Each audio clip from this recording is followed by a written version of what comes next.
So is that it? You got anything else going on? That's pretty much it. Brandon, what you doing? I'm so glad you asked, Gerald. You do a good job with that. I think last time you were here, you even thanked him. No one ever thanks me. I'm very polite. David. No Christmas, but lots of manners. There you go. Well, let's see. So the biggest thing I haven't been here in a while. A lot has happened. Since the last time you're on the podcast, you don't got to recover you don't got to recap everything, man. So Since I left January. this room. Was it January? I think so. It was the last time I was here. You know, January, it was weird. February. So we had our 1-year anniversary podcast, and so for one of the thumbnails, I started going through like all the thumbnails that we made for all the other shows, and I was like, I made a lot of thumbnails, man. Some good ones and some really bad ones. But yeah, I was You trying guys to have done a lot of shows. This is 53. We made it. We made it. No one would have thought of it. Okay, anyways, that was boring. What were you saying? Since last time you were here in January. Some things that we do while sitting. Wrote a book. What? Straight up. Wrote a book. Please do tell. Okay, so here's the situation. It's actually not my book. Then never mind. He wrote in a book. I wrote someone's book. No, a friend of mine had an idea for a sci-fi book, and he'd had it for a couple of years. So he wrote the book, and he sent it to a self-publisher. Yep. And the publisher sent it back to him and said, listen, we appreciate your ideas, but this isn't up to our standards. We really need you to rework this stuff, get together with an editor, come back to us when it's And that's when he went to a you. higher caliber. He couldn't afford a real person, so he came to me. Hey, that's how it They works. said higher caliber. And I said, I wrote all of David's stuff, and that's why he's a lawyer, so I That's can true. help you. And in undergrad, you did write a lot of my papers. It was funny, occasionally They I'll can't go, take back your degree, no, right, not for at that this point. admission. No way.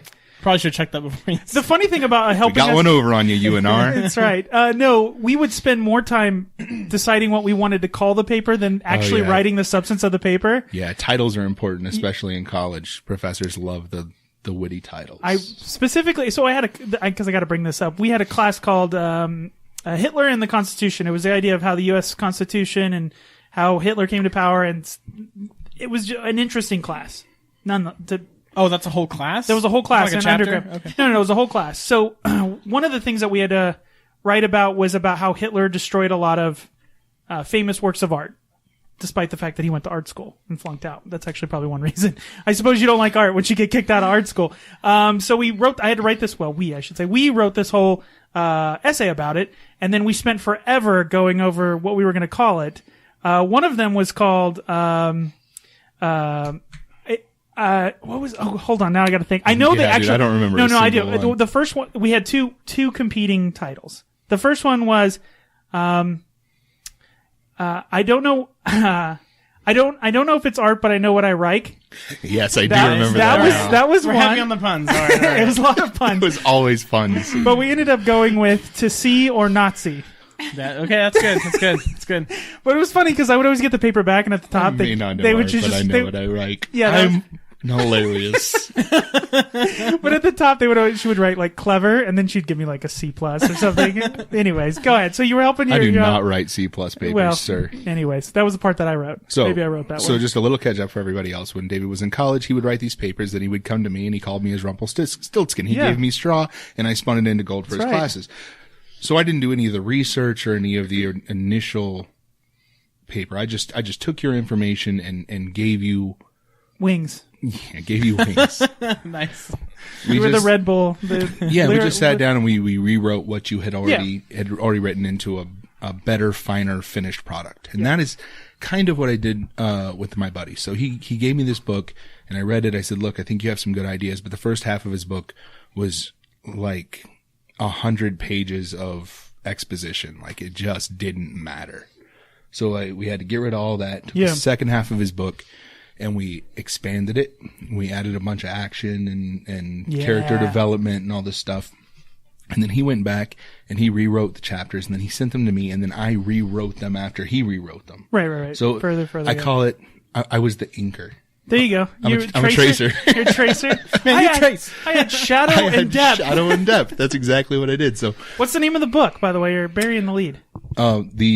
The book is, the series is actually a 3-book series. We have to start book 2 now. The series is called Dark Horizons. The first book is called Horizons Genesis. And it's on Amazon. It is on Amazon. It's like on barnesandnoble.com, Google Play. I'll put a link in the show notes. Can I get a hard copy? You can get a paperback copy. Yep. They don't have hard yet because it was self-published, and so like if he sells a certain amount of copies, then they'll offer a hardcover copy. Can I get a review copy? There you go. Perhaps. He reads a lot, so I'll review on the show. Okay. There you go. Nice. But boom. what is? I mean, did you deal with the actual industry part of it? Like, with, I did not. He did all that. So he put up all the money. I just helped him with the actual writing and honestly, not even the editing. It went out a little before I was ready for it to go out because I wanted to do a second editing.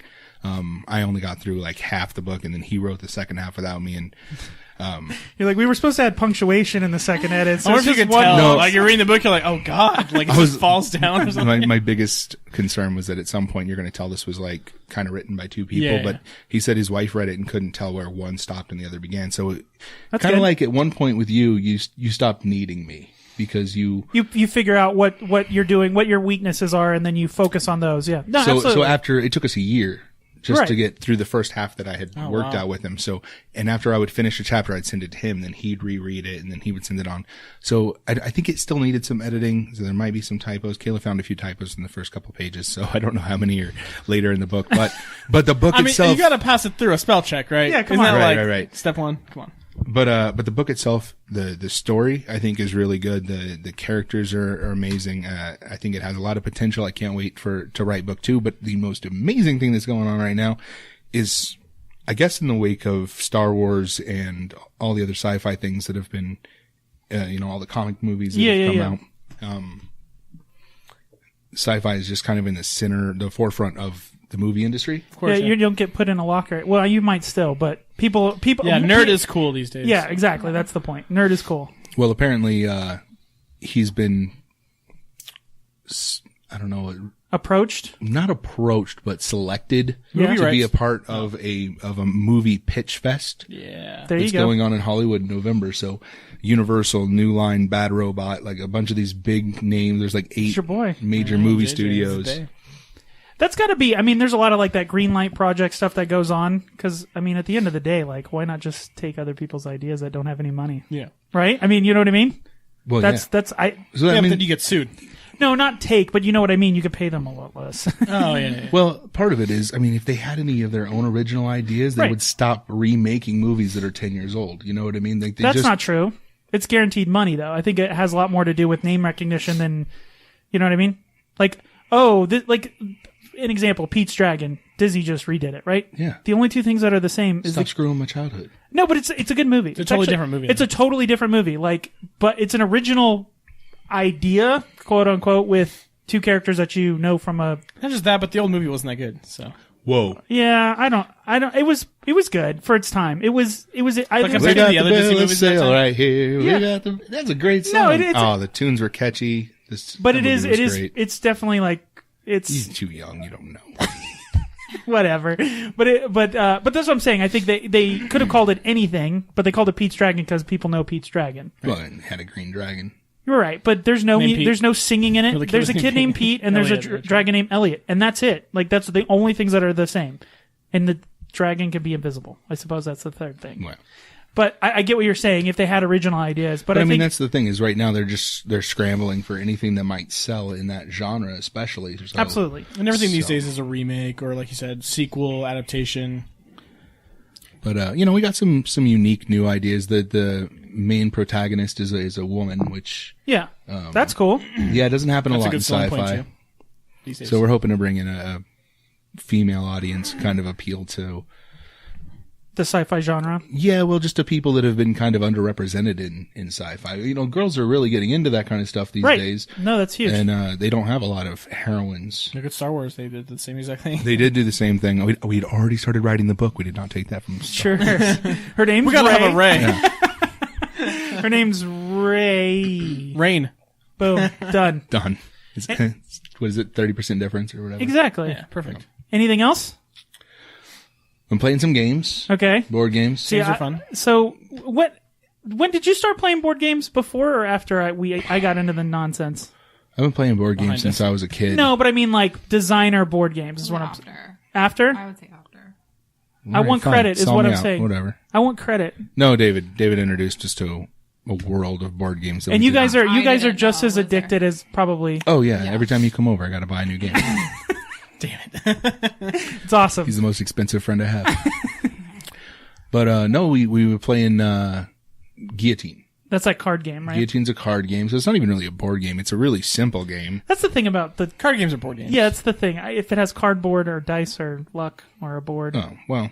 I suppose any. But I mean, like, usually when we play a board game, it's a like high strategy Euro game, and there's, you know, Right. 1,000 different ways to win. And this is not. This is a very straightforward, kind of family friendly game, except for the fact that you're killing people. I'm like, it entire has the time. word guillotine. Yeah, French Revolution, murdering people, beheading people. You know what? Family Marie game. Antoinette had it coming. Yeah, exactly. Let them eat cake. Exactly.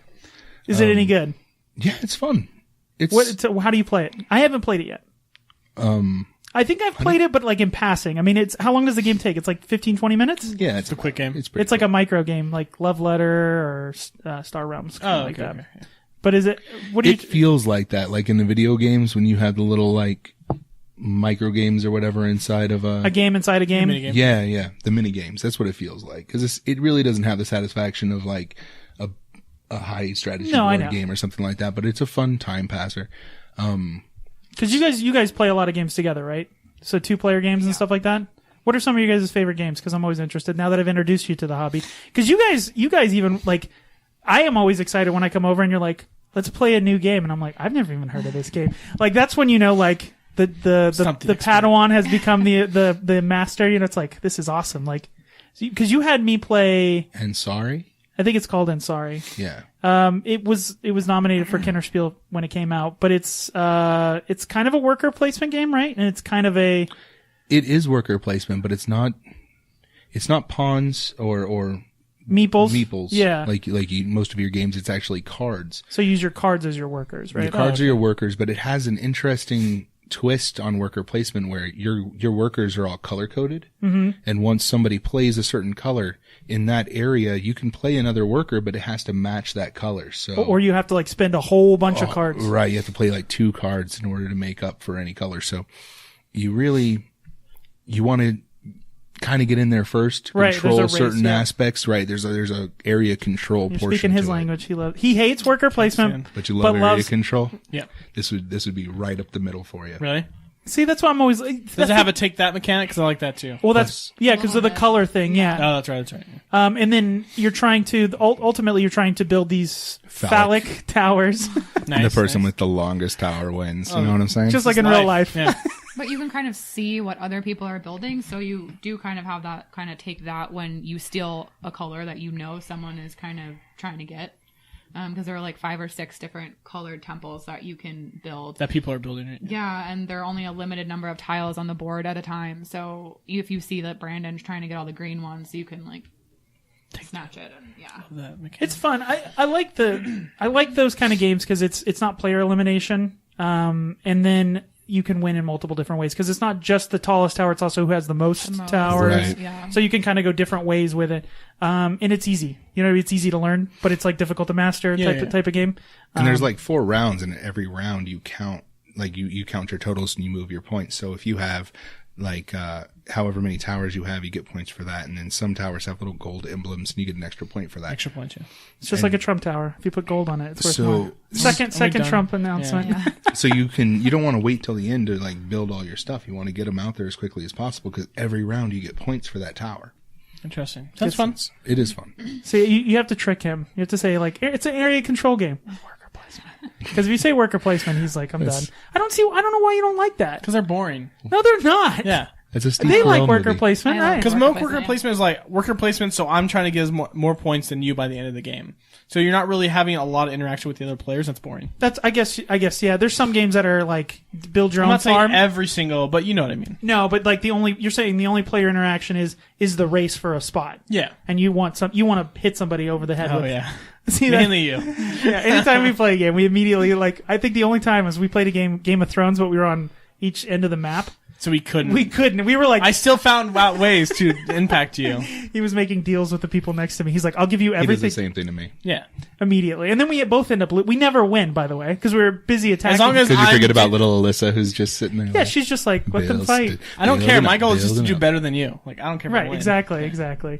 But yeah, what's the game called again? Asari? Yeah. I think it's Ansari. Is it Asari? I'll put it in again. We'll put it all in the show notes. Nice little photos. That's why you should go to YouTube. YouTube.com/sitdownstandard. You can get photos of these wonderful board games. David spends so much time. But that is not Guillotine. No, that's not Guillotine. But I'll put pictures of Guillotine in there too. Yeah. But how? I haven't told you how to play Guillotine. Yeah, go for it. Tell me. So This is a game where you murder people. This is a game where you murder Chop people. their heads off. You have 2 decks of cards. One is a deck of nobles, and one is a deck of actions. And you lay out. You have a little guillotine, little cardboard guillotine that you set up. Does it really come with one? It does. Does it like fall? No, it's No, just. it's there, and then your people like move closer to Oh, it. jeez. Do you take off their heads? No. You just collect the card. Oh, That would be cool. Yeah, it would be. They like. It would be better if you just removed the head. This is a legacy game, all right? You got to rip these cards. Yeah, that'd be awesome. Guillotine Legacy. But so every turn, whoever is closest to the guillotine at the end of your turn, you have to collect that card and add it to your stack. Are you rewarded for murdering people in this Yes. game? Yeah, there are Oh, points Jesus. associated with So everybody. so the higher the nobility of this person, the more points they're worth. Family That makes game. sense. And so, It's not a family game. I love it. but there are also cards where these people are like, we're good to the people, or like the bishop or something like that. Yeah, of and some you don't religious wanna- It's stature. kind of like Gloom, where you can like put points on other people's Got things you. with certain. So you can players. make nobles actually be good people, and if the person who's up kills them, they actually get negative points for killing Right. the Yeah. good people. Yeah. So like your Interesting. cards will be like, move a noble 3 spaces up. So you Yeah. can pick anywhere in the line and move a noble. Well, if Marie Antoinette, who gets one of the highest points in the game, is 3 from the front, This is you funny. can move her to the guillotine. Then at the end of your turn, you collect her. I like it. But if interesting. it's the bishop or whatever, Is the artwork at least like fun? Like it's like It's like cartoony. yeah. that's good because it's just like if it gets too real. It's Yeah, not no, dark. it's Is my mic too loud? No, you're I good. just- No, you're You're fine. all good, No, man. you're good. You sound great. You sound great, Thank man. you. Delicious dish. Anything else, Brandon? I don't think so. Kayla, what you doing? Thanks, Brandon. See, she's learned. This is so. You guys are all so polite on this podcast. That's why I married her. Yeah. Sure. That's why I don't marry David. This is mean to me. I married her because she said I do. That was. So what do you do? So wow, I love that. That's the requirement. Will you say I? Sure. Okay. Perfect. Good to go. Easy. What you doing? I've been at home Yes. selling LuLaRoe, which is something I got into